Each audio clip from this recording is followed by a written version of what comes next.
Amén. Amén.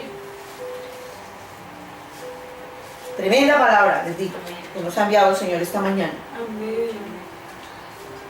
Así que hable usted con el Señor y dígale que le hable. Porque la palabra es Dios mismo. Mírenme aquí. No permito distracciones en el nombre de Jesús.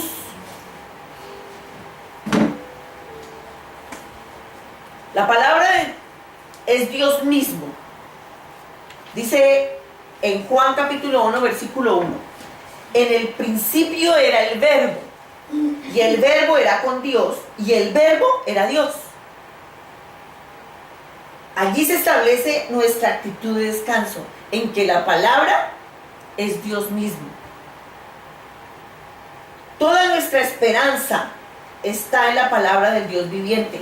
¿Qué fue lo que nos trajeron hoy? La palabra de la ofrenda era confianza. Confianza es tener esperanza en que el Señor lo va a hacer, lo va a proveer, lo va a dar. Y toda nuestra esperanza está en la palabra del Dios viviente. Lo que el Señor dice lo va a cumplir. Amén. La palabra de Dios, ¿por qué es que uno cree que lo que Él dice lo va a cumplir? Porque la palabra de Dios permanece para siempre. Y Dios es eterno, o sea, la palabra es eterna. Si Dios es eterno y si la palabra es Dios mismo, pues entonces la palabra es eterna. Amén. Amén. En su palabra se encuentran verdades gloriosas. Jamás compare este libro. Jamás usted compare este libro con otro libro. Nunca. Este libro es único. No lo compare con otros libros. La Biblia, este libro viene del cielo. Amén. No contiene la palabra de Dios. Es la palabra de Dios. Amén. Este libro es de origen sobrenatural. Este libro es de eterna duración. La palabra del Señor es infinita en su campo de acción y es de autor divino. A mí me encanta, como yo soy tan buena para la lectura. Pero no me pregunten de qué autor fue el libro que leí. No soy muy buena para retener lo de los autores. Pero sí disfruto la lectura. Pero el único autor divino que sé que es de la Biblia es el Señor. Amén. Amén. Cuando usted lea la Biblia, léala detenidamente. Ore en ella. Haga anotaciones, no se preocupe. Rompan con ese estigma de que no se puede escribir, que es un libro sagrado y no se puede escribir. Escriba, subraye, resalte. Haga anotaciones, póngale fechas de lo que el Señor le dijo. El principio de la sabiduría es el temor de Jehová, dice el Salmo 111, versículo 10. La palabra nos lleva a reconocer nuestras debilidades. El reconocimiento de nuestras debilidades trae la grandeza de la redención. El conocimiento está emparejado con el gozo. Cuando usted reconoce sus debilidades, cuando él reconoce la grandeza de la redención, el conocimiento va emparejado con el gozo. Usted tiene que sentir gozo. Tiene que sentir gozo. Usted no puede tener el conocimiento de Él en fe y paz si hace largas peticiones. Pero si vive con fe y paz, donde hay fe y paz, no hay molestias.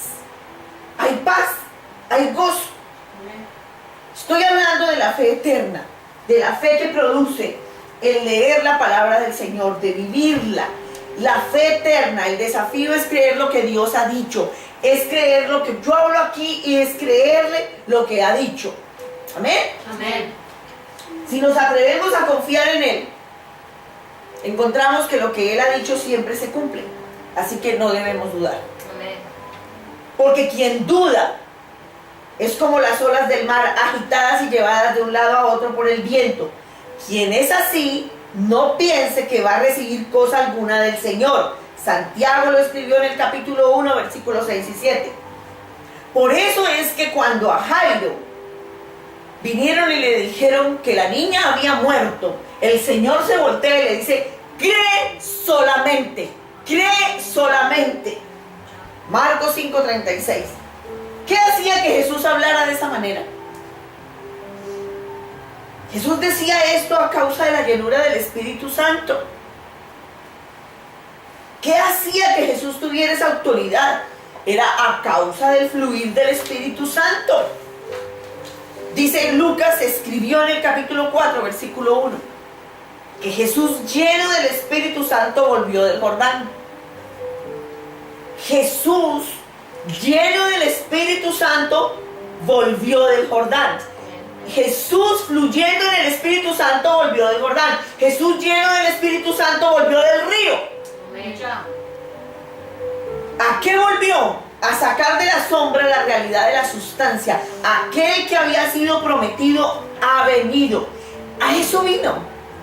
Él, nuestro glorioso Señor, que hablaría como ningún otro, ha venido para ayudar a los oprimidos. Yo la verdad quiero estar con Él y en Él, y quieran ayudarnos. ¿Qué da a entender la Biblia cuando dice sed llenos con el Espíritu? Está escrito en Efesios capítulo 5, versículo 18. ¿Qué nos da a entender esa palabra? ¿Saben por qué la entendemos?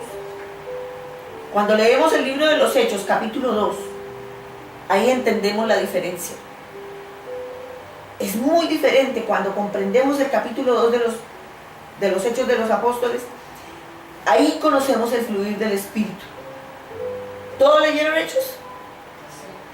Si no, vuelvan a leer capítulo 2. Ahí está la diferencia y ahí comprendemos qué quiere decir el apóstol cuando dice ser llenos con el Espíritu. Cuando usted lee Hechos 2 de los Apóstoles, conoce el fluir del Espíritu. ¡Ja! El fluir del Espíritu ilumina la palabra y entonces podemos saltar de gozo. Aleluya. Amén. Padre, yo te doy gracias, Señor. Yo te pido, Señor, mi Dios, que descubras tu voluntad, cubriendo a tu Hijo, inundando el alma con visión abierta, con infatigable celo, Señor.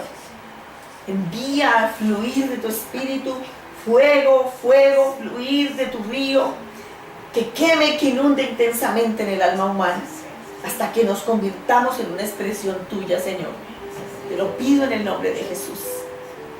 Sé que el Señor puso su mano sobre mí y me llenó del Espíritu Santo. Amén. Eso decía el Señor Jesús también.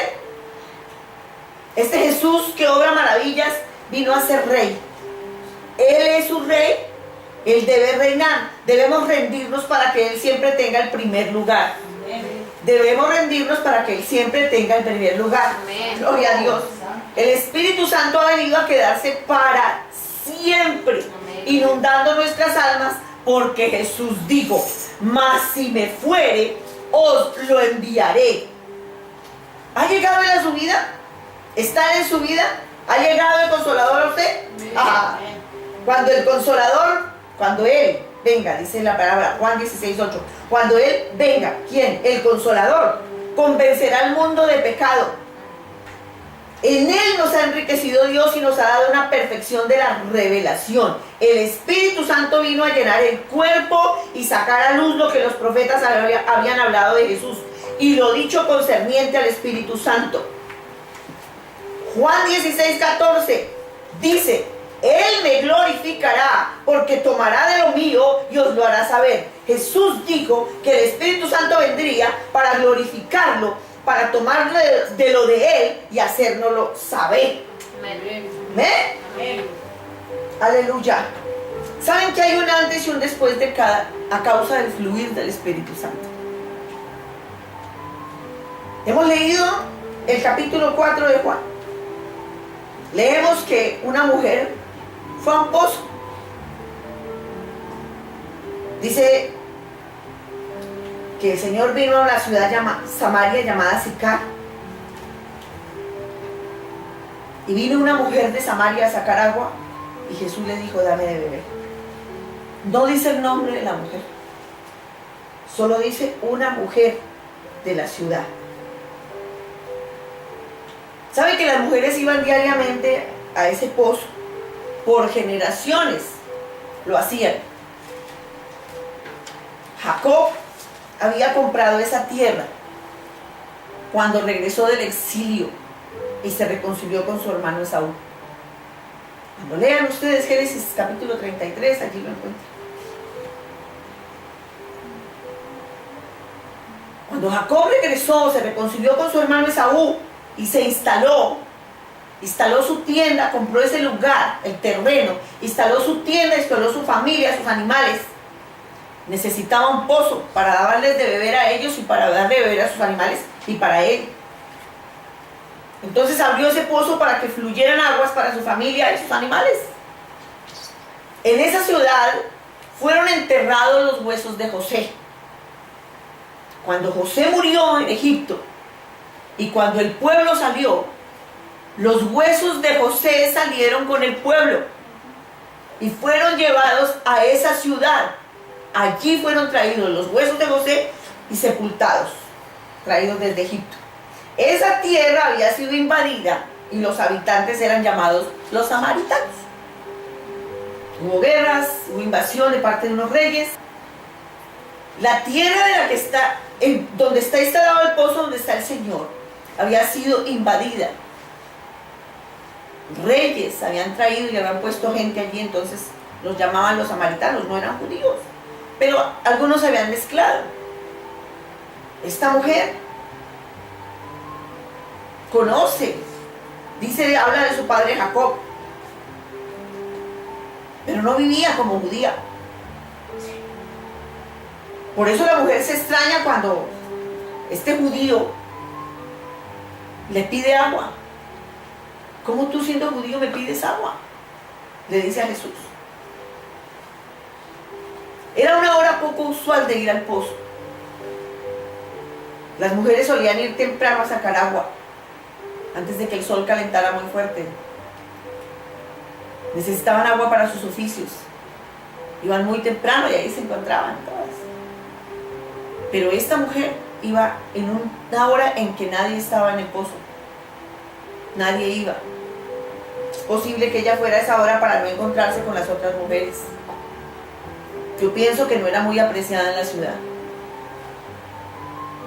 ¿Por qué? Por su récord de maridos.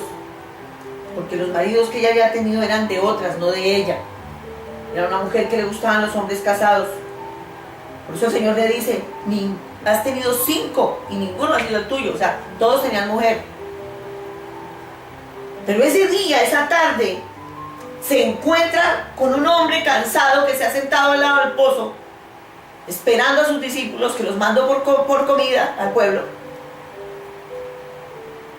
Y ella viene a esa hora inusual y se encuentra allí con Jesús. Un encuentro y una conversación que le cambiaron su vida.